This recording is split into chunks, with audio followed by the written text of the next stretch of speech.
Hello. This is the first time I've ever used uh, a screen capture program to make a video of a lecture. So uh, we'll see how this works. This is the first lecture of the semester over drawing, and as it says here on the PowerPoint that's on Blackboard that you have a copy of in your shell. This is just a basic overview. I'm not real sure how this is actually going to be delivered. Depending on the file size of the video, I could put it onto Blackboard, but more than likely the file size will be too big, take too long for some people to download onto their computers, so I'll probably have to put it onto YouTube, and then I'll put a link in the web links area of Blackboard, which is supposed to be right here, and I'm just realizing that I haven't built that into this particular Blackboard shell. So if there are YouTube videos, I will put the web links item over here, so they'll be located there. Okay, back to the lecture. Drawing. What is a drawing? A lot of people, when they hear the word drawing, they think of some elaborate work of art that somebody did, of a person with using a pencil. But really, a drawing is nothing more than a mark made on a flat surface, and that's really the key thing, or the two key things to remember about drawing. There has to be a mark made by something, a person or a robot or an animal, and it has to be made on a flat surface. Okay, so that makes a drawing a two-dimensional work of art. Okay, it's on a flat surface. People have been making drawings for thousands of years. Some of the very first ways that man communicated and kept records was pictographs or cave paintings. Made using different minerals on walls and caves or other places. So that would be an example of the most primitive type of drawing. But today, drawings are made on all different types of surfaces with all different types of media. And the word media, in the context of art, it refers to basically the different tools that one can use to make a work of art. So an example of a drawing media would be what, class? Yeah, if you said a pencil, you'd be correct. A pencil is a drawing medium in the singular way of saying it. And also, drawings can be made on a wide range of surfaces. Also, the most common surface that we would all think of is what? Yeah, a piece of paper. So let me see if, okay, good. We can scroll down. Drawings can be something like a plan for a building. It could be, a doodle on a piece of paper, on a napkin. It can also be finished, works of art to be shown in a gallery or a museum. But regardless of what the intent is for the outcome of a drawing, it's important to understand that drawing is probably the fundamental element to all art forms, meaning that all artists, whether it be a painter, a printmaker, a sculptor, a jeweler, a metalsmith, we all use drawing in some form or fashion, whether it be to make plans for something to be made in a different medium, or as a finished work of art. Just some very basic, or the most common, I guess, different types of media for making drawings. Charcoal, that's the most primitive. Charcoal is basically just, it's burned up wood. I didn't really want to spend a lot of time talking about these different medias, but I guess I can go ahead and do that. With charcoal, there's two different types of charcoal that you'd buy in an art supply store to use for drawing. There's vine charcoal, VINE, and that's exactly what it says it is. It's a vine from a plant that the manufacturer grows this kind of vine, kind of like a grapevine, and then the stems of the vine are put into an oven and baked until they turn black and they're completely burned up. The second type of charcoal is called compressed charcoal, and compressed charcoal is made. It's some similar steps, but basically it's some sort of organic product that's burned up, and then it's pulverized into a powder, and then it's mixed with a binder. I'm not exactly sure what type of binder, but it could be something as simple as water. And then it's pressed into a mold and then dried to make the piece of charcoal. So those are the two kinds of charcoal. Then we have pencils, colored pencils, Conte crayons. Conte crayons are a very, very hard little, kind of like a crayon, but don't think like a Crayola crayon. It's more of a little, like a, kind of hard to describe, almost a rectangular, like think of a, gosh, this is really hard to, well anyway, maybe I'll bring some to class and you can see them in class. But anyway, a Conte crayon usually comes in black, brown, tan, or white. And they're used to draw on white paper, but also different colored paper. If you take life drawing, which if you're an art major, you're more than likely going to, well, yeah, you will have to take life drawing 1 and 2. You'll use Conte crayons in that class. Pastels are basically like compressed charcoal, but in different colors. And there's two different types of pastels, and ironically, the word pastel, it doesn't refer to like pastel colors like pinks and light greens like Easter colors. Pastels come in all colors, not just pastel colors. But the two different types of pastel is a chalk pastel, which is like a dry powder, kind of like sidewalk chalk that you'd use in different. It's similar, but it's usually a higher quality than that. And then there's oil pastels, which is pigment that's mixed with an oil, and they are actually kind of like a Crayola crayon. The color is more saturated in an oil pastel, and they're also a lot more oily. A Crayola crayon's kind of hard, but you can still easily break it, with your hands. An oil pastel you can break very, very easily, and they're very, very, very oily, very, very greasy. In fact, you can apply them to a surface and then take like a hair dryer or a heat gun and go over the pastel that you put down on the paper, and it will melt that pastel and it'll kind of bleed together.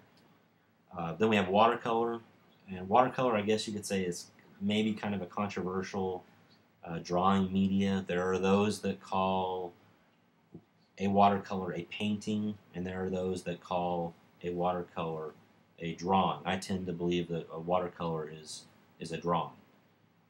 So it's a type of drawing medium in this case. India ink, which is just an ink that you use a paintbrush with. You can also pour it into a pen and use it. And then, of course, just pens and markers.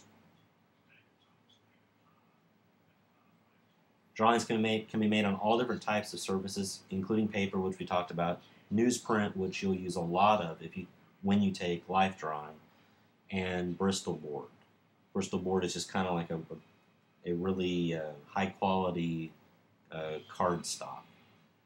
Drawings can be very small. They can be teeny tiny, or they can be room-sized installations. And an installation is a three-dimensional work of art that is classified under sculpture, and it's basically where you change a space, like a gallery, into something else. So, you know, like if you turn, I was in London one time and I went into a gallery, and the artist, Damien Hirst, who's a famous artist, had changed that gallery space into a functioning pharmacy. So the context of the space had been completely changed. But also, an installation could be something like several different sculptures that are in themselves different units, but they interact with one another. So it's more than one sculpture, but they form one sculpture, if that makes sense.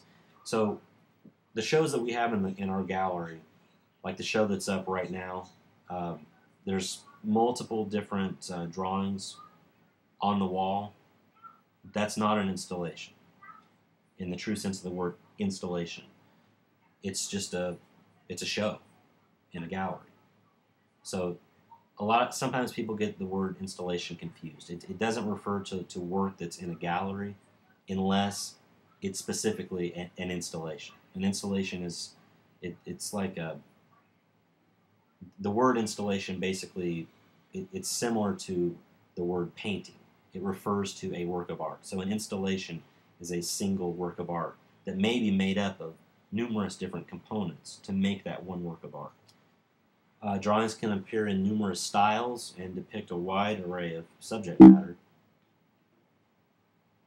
And style just refers to not only what a work of art looks like, but the way in which it was made, how it follows other works of art, maybe that it's been influenced by.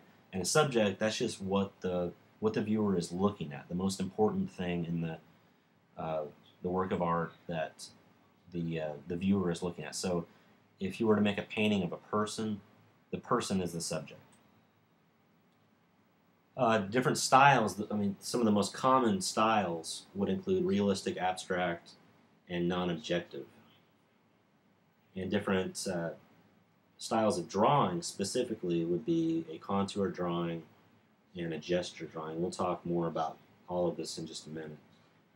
Some drawings are made to look very crisp and controlled, while others are very loose and very quickly made. As I said earlier, the most common drawing medium is a pencil. Pencils come in different hardnesses, and basically the harder the pencil, lead, or graphite is, the lighter the value. So the softer the lead or graphite, the darker the value. What does value mean? Value means the amount of black in a color. And if you're using a pencil, the only color is black. So it's how black the mark is. If you buy a drawing pencil set, you're going to get one pencil that represents a unique hardness. And this range can go all the way from 9H to 9B, going down to 8H, 7H, 6H, and so on and so on and so on until it gets to 1, and then 1B, 2B, 3B, 4B, etc. But not all drawing pencil sets have that entire range. And any drawing pencil set that's purchased at like Red Earth Art Supply, it's going to be fine for this class. Now marks. Just some basic types of marks would include lines, dashes, curves, dots, shapes, etc. And there's different techniques to make these different marks. And these are shading, stippling, hatching, and cross-hatching. You can even use erasing to make a mark, or actually to remove a mark, thus creating a new mark. So sometimes artists will cover an entire piece of paper with pencil, and then they'll go back with their eraser and make the picture with an eraser. Going back to just general artistic styles, realistic, that is a work of art that is purposely made to represent something from life and be accurate. So like a landscape painting, a portrait of a person, those would be examples of realistic art. Abstract, this is a little tricky because most people get this wrong. You know, if you ever watch a movie or a TV show and people are suddenly forced to contemplate a work of art, if it's not realistic, one of the very first things out of their mouths is going to be, it's abstract. Well, usually in that case, what they're looking at is not abstract. Because to be abstract, it has to be based on something from life, but then changed somehow. So it may not look like, for instance, if you were making a painting of a dog, it may not look exactly like a dog, but it's still a dog. And that's what makes it abstract and not realistic. Non-representational, this is what most people consider to be abstract. And, it is kind of, it's okay, I guess, to get them confused a little bit, but technically an abstract painting or drawing is still based on life. A non-representational drawing or painting or sculpture is not based on anything from life. So it's completely unrecognizable. You can't look at it. Well, you might be able to look at it and say, that looks like a dog, but the artist wasn't trying to make a dog. They were just simply making a form that had nothing to do with a dog. But that's where the viewer comes in and becomes very valuable to the work of art, because the viewer actually takes ownership in the work of art, because they're able to look at it, and people will have different ideas for what the work of art is and what it means. In drawing, you have gesture drawings. These are done very quickly. They're very loose. Accuracy is not very important. And because of this, the drawings will show a lot of movement. A contour drawing is done with no shading at all. It's a completely linear drawing with just lines and shapes, and no shadows, no highlights are shown. And a caricature, like a political cartoon, or if you go to Six Flags and have somebody draw a picture of you, it's going to be exaggerated features, and anyway, that's a caricature. Not really something that you're going to learn how to do in a college art class. Here we have a contour drawing of a telephone, and as you can see, it's just lines, and there's no shadows, and there's no highlights, there's no shading. Here's a gesture drawing of a person. As you can see, it clearly represents a person, but yet perfect accuracy is not that important. And you can see that because of the way that it's drawn, it shows a lot of movement and activity in the drawing. And then here we have some pictures of different ways to make marks. We have hatching, cross-hatching, stippling, contour hatching. So here's a drawing made with hatching to create the value or the shadows. And as you can see with hatching, you have a series of parallel lines that are drawn. They're always parallel, and they're usually very neatly done. And the way you achieve more value is by making those lines closer and closer together. So the further the lines are away from each other, the lighter the value. The closer they are to one another, the darker the value. Cross-hatching is just what it says. It's the same thing as hatching, except you have hatching marks that cross over one another. And the same rules apply. The closer those hatching marks are to one another, the darker the value. And we have stippling, which is similar but yet different. It's dots. These are very time-consuming. They can be fun to do. At some point, you will probably have to make a stipple drawing, but same rules apply as with hatching. The closer the dots are together, the darker the value, and vice versa. And then we have shading. And shading is probably the most common way to create value in a drawing, and probably what most of you are most familiar with. In shading, instead of using prescribed marks like stipples or hatches, the pencil is sometimes held at an angle, and the side of the pencil is used, and the entire area is filled in, and basically the harder you press down with the pencil, or the softer the lead that you use, the darker the value. And sometimes artists will go back with a blending stump, which is like this rolled up piece of paper that's kind of hard, and you can sharpen it with a pencil sharpener. You can go back and you can rub over that lead and smooth it together even more to really get almost kind of a silky finish on the paper. And then we have vocab, which I went through all of these during the PowerPoint, so I'm not going to spend any time with them now.